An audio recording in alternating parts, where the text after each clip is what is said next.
আসসালামু আলাইকুম রহমতুল্লাহ। আসিরে ভাই আসি, একটা মপতন্ত্রের দেশে আছি। এই দেশে মপতন্ত্র কোনোভাবে সরকার বন্ধ করার চেষ্টাই করছে না, তাহলে বন্ধ হবে কিভাবে? আপনারা দেখেন, এই এমন কোনো দিন নেই যে দিনটায় মপতন্ত্র হয় না। যশোরে ইউপি চেয়ারম্যানকে পিটিয়ে 2 পা এবং হাত ভেঙে দিয়েছে, এবং এই পিটিয়ে 2 পা এবং হাত ভেঙে দেওয়ার জন্য আবার মাইকিং করে জনগণ এক জায়গায় করে মানে এটা করেছে। আবার বলছে, একজন বলছে যদি ওর কেউ এক কান হাত ভাঙলি 1 লাখ, এক কান পা ভাঙলি 1 লাখ, মানে এই ধরনের বক্তব্যও দিয়েছে। কিছুদিন আগে আপনারা জানেন যশোরে হিন্দুদের বাড়িঘর কীভাবে, সংখ্যালঘু হিন্দুদের বাড়িঘর কীভাবে ভেঙে দেওয়া হয়েছিল, সেটাও ওইরকম ঘোষণা দিয়ে এসে তাদের স্বামীরা যখন বাইরে কাজ করতে গিয়েছিল, পুরুষ শূন্য হয়ে গিয়েছিল, তখন এসে আক্রমণ করে একেবারে বাড়ি ঘর ভেঙে মানে একাকার করে দিয়েছিল। এই যে মপতন্ত্র, সেই সময় যদি সরকার 15-20 জন 100 জনের গ্রেপ্তার করে নিয়ে যেত, তাদেরকে যদি বিভিন্ন বিচারের আওতায় নিয়ে এসে শাস্তির ব্যবস্থা করতো, সেই কি হচ্ছে?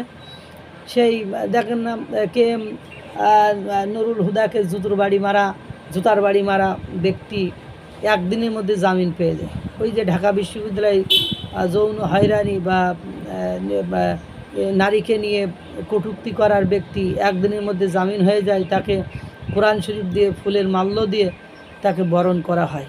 এই যে ব্যক্তিগুলো আপনারা দেখেন। আবার মপতন্ত্রের জনক সর্দার হান্নান মাসুদ আবার বলেন যে KM নুরুল হুদাকে যে জুতার বাড়ি মেরেছে, তাকে তো রাষ্ট্রের বা সরকারের উচিত তাকে ফুলের মাল্য দিয়ে বরণ করা। চিন্তা করেন। আর একজন তো ফেসবুকে স্ট্যাটাস দিয়েই বসলো, আমি ওরে পুলিশ পিটাইছি, আমি KM নুরুল হুদার জুতা পিটা করিয়েছি, সুশীল সমাজ পাল্লি তোরা আমার কিছু করে নেয়।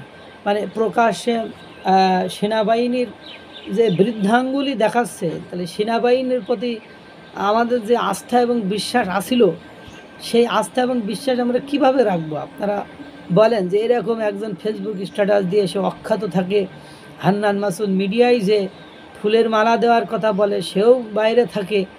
তারপরে যশোরের মতো জায়গায় প্রকাশ্যে মাইকিং করে চেয়ারম্যানের হাত পা পিটিয়ে, সে যত বড় অপরাধী হোক না কেন, সে অপরাধী হলে তাকে মামলা করবে, মামলায় যা রায় হবে তাকে হাত পা, সে যদি অপরাধী হয়েও হয় তাহলে তো সে এলাকায় থাকার সাহস দেখাবে বলে আমার মনে হয়।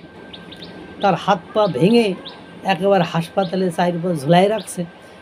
এই যে বিষয়গুলো আমাদের সরকারের সেনাবাহিনী স্বাধীনতা সার্বভৌমত্বের প্রতীক, যাদের উপর কোনো বাহিনীর উপর আস্থা না থাকলেও সেনাবাহিনীর উপর জনগণের আস্থা থাকে, সেই সেনাবাহিনী মানে সেনাপ্রধান থেকে শুরু করে কর্নেল থেকে শুরু করে একের পর এক বক্তব্য দিয়ে যাচ্ছে যে নো মব ভায়োলেন্স, আর কোনো সুযোগ দেওয়া হবে না, এ না তা না।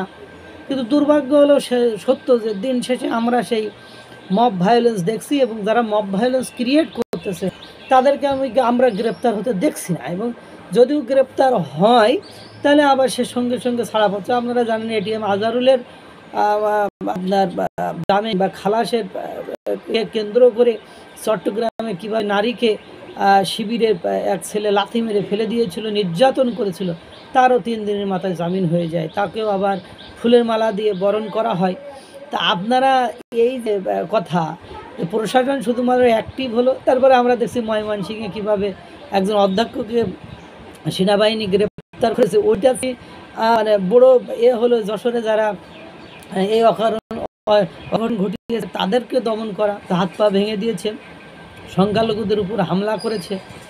এইসব বিষয়গুলো, এই যে নাপিত, মানে BBC নিউজে বলছে যে নাপিত তার ছেলেকে 10 টাকার জন্য কীভাবে বা বিশ্বনবীকে নিয়ে কটূক্তি করেছে, এজন্য তারা কীভাবে মব ভায়োলেন্সের শিকার হয়েছে, সেটা প্রতিবাদ না করে মানে আমরা সেনাবাহিনীকে সক্রিয় দেখছি। যখন আপনার NCP কার্যালয়ের সামনে ককটেল বিস্ফোরণ হয়, সেখানে সেনাবাহিনীর উপস্থিতি থেকে আমরা বুঝছি যে সেনাবাহিনীর কর্মকাণ্ড কতটা সুষ্ঠু।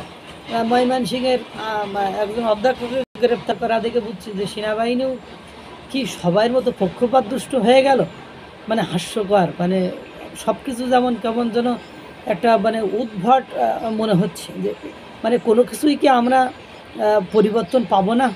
আমরা আমরা আমরা সেনাবাহিনীর উপর এখনও আস্থা এবং বিশ্বাস রাখতে চাই, কিন্তু একের পর এক যে ঘটনাগুলো ঘটে যাচ্ছে তাতে করে সেনাবাহিনীর উপর আস্থা এবং বিশ্বাস রাখা আমাদের জন্য খুব কঠিন একটা বিষয় হয়ে দাঁড়াচ্ছে।